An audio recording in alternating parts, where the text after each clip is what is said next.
Hi there, it's Sandy, your sister and your friend. Welcome to today's video. Today's video, I wanted to talk about what this world that we're living in what it actually is. Um, it's not real. It's just a dream world. It is an illusion based on a hypnotic state that everybody has fallen prey to until we wake up and realize that we're just in this dream. And what that means is that anything that we see in this world that presents itself as evil or discord or disharmony or disease or death or dying, all of those are illusions that have been created by our thoughts and our human experiences. And if we can realize that um, this is a hypnotic state, that we're living in this world, and that things present themselves to us, and because we of this generalized hypnosis, we believe that we're living a life in which we're separated from God, and that there are laws governing this world that are apart from the laws of God, and that we're living in a life here that's apart from God's life. And none of those things are true. And what I watched this video or listened to this video by Goldsmith that was entitled "Understanding the Body," and even though what I'm going to talk about doesn't necessarily sound like that would be the title, because this is a very long video and he covered a lot of topics, but this particular one is the one I wanted to talk about today, about this illusion that we're living in. And what he said about it made so much sense, that if we could really understand that what we're seeing and perceiving here is based on this atom-like trance that we have all entered into, and that once we wake up and see that there is no discord and disharmony and anything that appears to be lacking, that none of that is true, because who we truly are is one with God and in God. If there is a God, and I believe there is a God, there is nothing in God except completeness and perfection and joy and love and peace. There's no dual system other than the one that we're living out here on this earth. And the problem with us not understanding that is that when we think this is a real life that we're living, and we see things, we see evil and we see people being hurt, our natural tendency is to step in and to try to help them and to fight against evil and to fight against this discord that we see. And as soon as we do that, we get embroiled in the problem. We get embroiled in the delusion, the delusional problem. And instead, if we can maintain this sense of oneness with God, and the oneness for everything in this world is one, there's one life, and this not this dual system, except that the system, everything is in this one life, and so everything is in God's life. But there's not this dual system.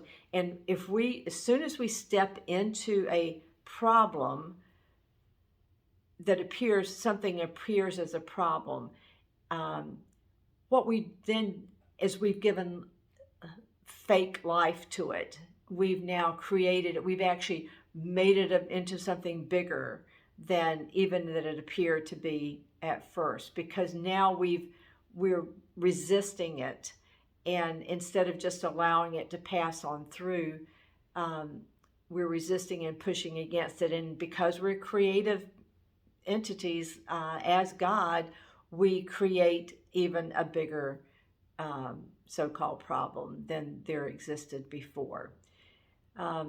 Whereas if instead, if we maintained this, our vision of our true identity, of the reality of who we are, which is back here in our Godness, in the Godhead, as I am, when we recognize that, not only for ourselves, but for everybody else, what we do is that actually transcends what's being presented to us, and it really pulls the power, the so-called power, out from under it. It deflates it.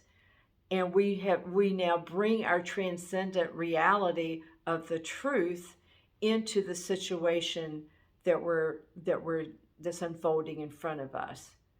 And and Joel suggested one thing that I thought was brilliant, and that is, he said, if we can just say when we see something that's discordant or disharmony or disease or something, if we can just say, oh, that's just this world. That's just this world. And treat it lightly, and not, again, don't push against it. Don't give it any substance. There are no laws governing anything that's just a fabrication of our thoughts, which is what we're seeing. We're seeing, again, our thoughts and experiences played out in front of us, and there's no reality to them. This is our Adam delusion, that this hypnosis that we all suffer from. And if we treat it instead of like, oh, I know who I really am, and I know who you really are, and we treat things as, this is just something that's happening, and it's going to pass on by. It's like, an example he gave was like watching children play in a yard, and they draw a circle in the dirt, and one child is in this, and they're in prison, and they have to do something in order to get out of prison. Well, we don't go over there and say, you yank the child out and go, you can't imprison this child.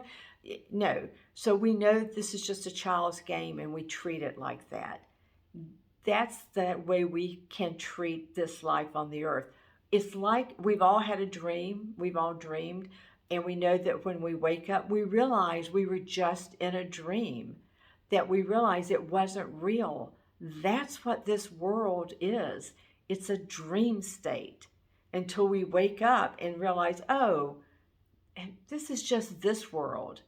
Jesus said, he said to God, to his Father, he's like, let them be in this world, but not of the world. Jesus woke up, if he was hypnotized like the rest of us, he saw the illusion of this world. He saw that this had no fabric except as a dream world. When he said, I've overcome the world, that's what he meant. He had overcome not every single person who lived in the world at the time that Jesus walked the earth, that he'd healed every single one of them, although he did go about doing good and healed all who came to him, because he brought them into his transcendent state, into the spiritual realm. He didn't try to rework this fabrication, this human world. He didn't try to like make this into a better place.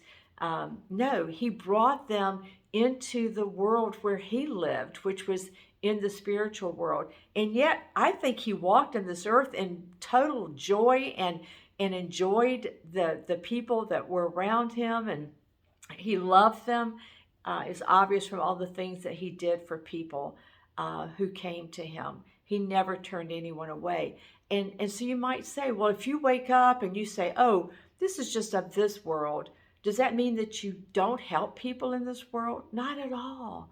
Not at all. It means that you see them for who they are, but you can't wake somebody up until, from this state, from what I'm talking about, until they're ready. But in the meantime, if you have a heart towards a certain type of thing, that's this disharmony or discord in the world, then step into people's lives and help them, and you know, in whatever way that you are compassionate, you feel your desire of wanting to help them. It's not that you don't help people just because they're still in a dream. You still help them, but you are more discerning about what help is going to be like for them, and if they offer any interest at all in understanding who they are, then you certainly help them in terms of waking up to consciousness, to their true self, into awareness.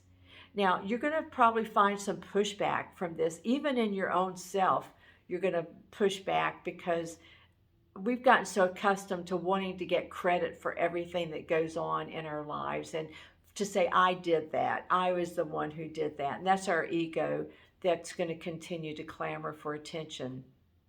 Just let that go. Again, enjoy your life. This now, if you understand that this life, is for you to transcend and for you to see it in a joyful, playful way, then it's like you're in a play, and you get to come up with your own lines and what you want to say and do, and how you respond. And this leads to all those other things, like not having opinions about things, not getting attached to things in this world, letting things go. And if you've already got things that have been stored down in you, in your heart, and you when they're triggered, you just say, oh, I can store that, but that was from this world. And you sit there and you let these things go. You let them come up. And again, you step into people's lives as you feel led to do that. But you see everybody as who they are. You can look into the eyes of animals and insects and trees, or they don't have eyes that I can see, and other people, but you can look into their eyes and you can see them for who they are, and you have love and compassion. Now you can discard fearing anything in this world, hating anything in this world, even loving things in this world from that perspective. Now, when you love God as with all your heart, mind, and soul, and you love your neighbor as yourself, this is a true love now. This is a love that has cast out fear. This is a love because now you are learning to overcome the world. So this is a delightful lesson for me. It's something I will go back and listen to this, because I need to keep hearing this for myself, is that this world is without attachments, because it's just a dream, my friends, just a dream. So if you have any comments, post them down below, hit the like button, subscribe. I love hearing from you. I love being in God's family with you. God bless you. Have a wonderful day. Bye.